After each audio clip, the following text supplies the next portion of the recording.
Donc là, on a vu qu'on avait nos paliers de sortie. Donc là, à voir comment on fait. Rappelez-vous hein, les pourcentages pour essayer de gérer un peu au mieux récupérer prise initiale, profit et le moonbag pour la suite. Mais on peut se dire quand même, et ça c'est une stratégie à utiliser avant de la tracer uniquement quand on est dans cette partie-là. Donc on a vraiment compris les indicateurs, on se dit là ça commence à surchauffer, il y a le retail, les particuliers qui commencent à revenir, tout le monde part du Bitcoin, il y a la season en plus. Bon, cette partie-là, vraiment, vous avez compris un peu l'idée, où ça surchauffe sur le marché des cryptos, parce qu'on va voir que c'est pas adapté à ce qui vient après. Donc on va voir les stop limits pour optimiser un petit peu notre point d'entrée et de sortie. Donc là, mettons qu'on est sur cette phase où ça monte. Bien sûr, ça peut faire des choses comme ça. Mais dans l'idée, ça monte, ça monte, ça monte, ça monte, ça monte. Et nous, au final, là, pourquoi pas, on a un palier de sortie, on va le dire, à 100. On va dire 100 €, 100 $, ce que vous voulez, mettez l'unité que vous voulez. Et ça correspond à un palier de sortie dans notre stratégie. Donc, c'est peut-être le premier palier, c'est peut-être le second, c'est peut-être le troisième, c'est peut-être le quatrième, en fonction de ce qu'on a mis en place. Mais dans tous les cas, c'est un palier de sortie. Mais comme on est en bull run, que ça commence à prendre 10-20% journalier, que ça corrige après de 10%, ça repart de 30%, on atteint un palier. Mais on se dit, bon, ok, comment je vais pouvoir faire? Donc déjà, on peut voir aussi, on verra après comment on envoie son bac, parce qu'on a nos paliers. Et on met pas tout, c'est-à-dire qu'on n'a pas, il faut le rappeler un petit peu, et bon, on met pas tout notre argent sur les plateformes centralisées. Rappelez-vous le live sur Celsius, on va voir les pratiques déplorables qu'ils ont. Donc, on achète nos cryptos à un prix moyen plus bas en rentrant dans les périodes propices. On retire tout ça sur des wallets que l'on possède. Wallet, le mieux, c'est hardware wallet. C'est ce qu'on conseille, bien évidemment. Une clé Ledger, pourquoi pas. Ou du matériel de toute manière qui a été testé, Ledger, Trésor, des choses comme ça. Il y a beaucoup de wallets nouveaux qui sortent tout le temps. S'ils n'ont pas été battle tested, s'ils n'ont pas été à l'épreuve du temps, moi je les conseille pas. Et c'est vrai que Ledger, il y a beaucoup de polémiques, mais pour l'instant, au niveau hardware, il n'y a pas eu de souci. Donc ça reste quand même un choix qui est pertinent à mon sens, même si c'est pas parfait. Voilà, on est d'accord. Mais dans tous les cas, on les retire sur notre hardware wallet. Et après, quand on arrive sur un palier, on fait le transfert de ces fonds-là vers une plateforme où on les swap directement sur un DEX, mais dans l'idée, on n'a pas tous nos fonds qu'on veut vendre sur une plateforme, mais ils sont sur notre wallet, et soit on envoie une partie sur un exchange centralisé, sur lequel on va pouvoir justement mettre cette stratégie du stop limit, ou alors on l'envoie sur un portefeuille ou directement de l'adresse où on a stocké nos cryptos sur un DEX, et on va voir qu'on peut mettre aussi des ordres limites, même si c'est un peu moins d'options de personnalisation. Donc palier, un truc comme ça, on va envoyer soit sur un SEX pour vendre le pourcentage qu'on veut vendre, soit on l'envoie, on le laisse sur notre wallet et on va swapper directement sur un DEX, et on va voir un petit peu le pour et le contre de ces deux stratégies.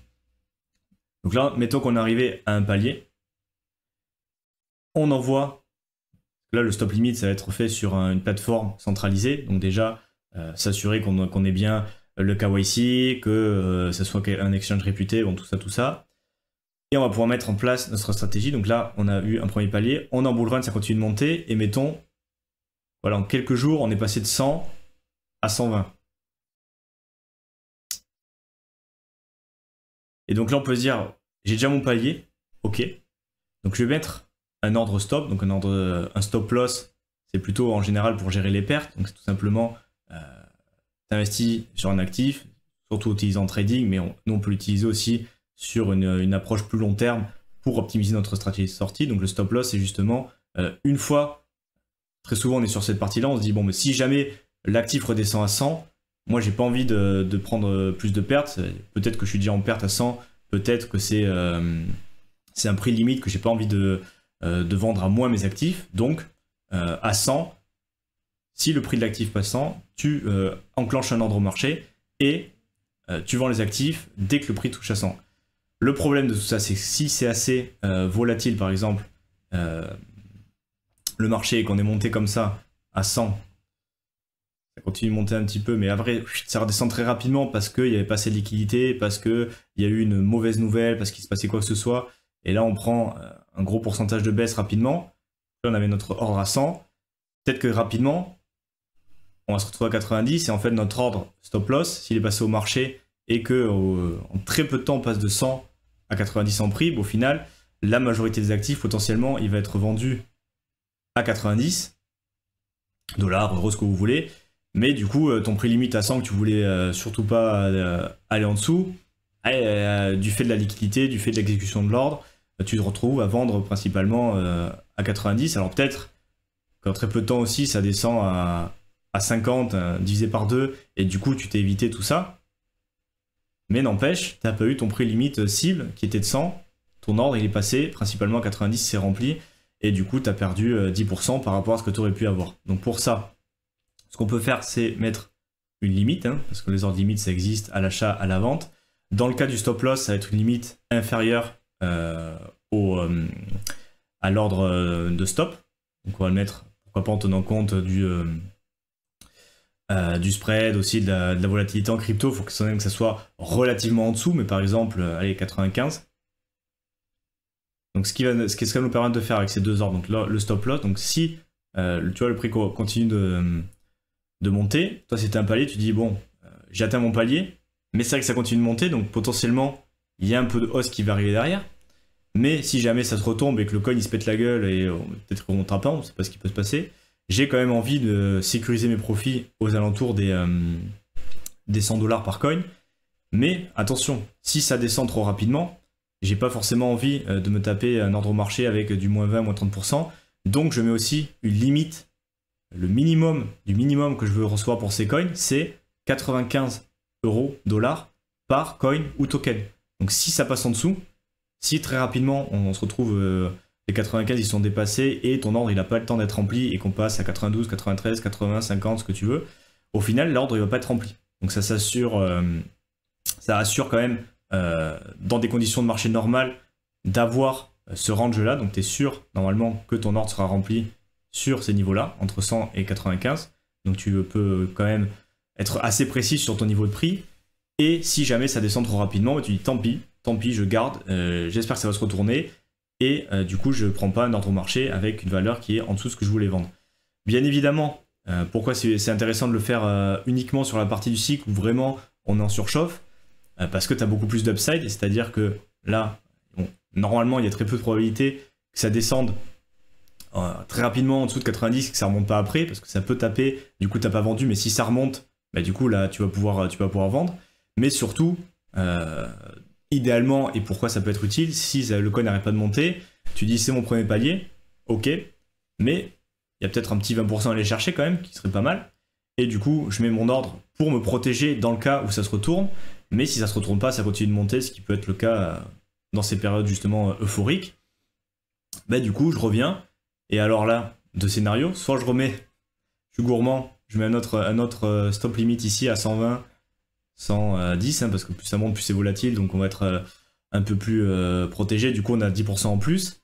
Ou alors, si on n'est pas joueur, et pourquoi pas, et c'est tout à fait honnête aussi, se dire, bah écoute, j'ai un premier palier à 100, ça fait que monter.